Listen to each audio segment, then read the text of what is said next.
အမဖြူနေလွင်ပါအမ29နှစ်ပါ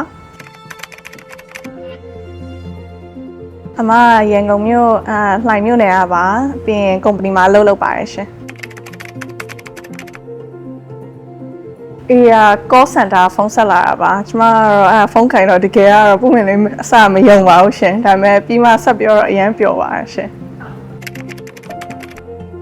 သုံးတာတော်တော်ကြာပြီအရင်တော့တည်းက personal banking ရှိပါတယ်ရှင်ပြီးရင် Pay launch လုပ်တော့ပထမတစ်ပတ်ထဲက download ချပါတယ်ရှင်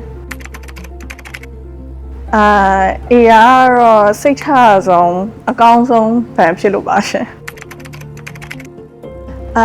Pay နဲ့ account to account transfer နဲ့ bill payment သုံးဖြစ်ပါတယ်ရှင် Facebook မှာတွေ့ပါတယ်ရှင်ပြောတာနဲ့ your trusted partner လို့စဉ်းစားမိပါတယ်ရှင်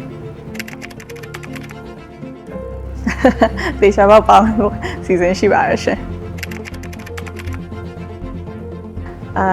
လည်းအများကြီးတိုးတက်အောင်မြင်ပါစေလို့ဆုတောင်းပါတယ်ရှင်ကျမလည်းအများတိုင်းအားပေးပါမယ်ရှင်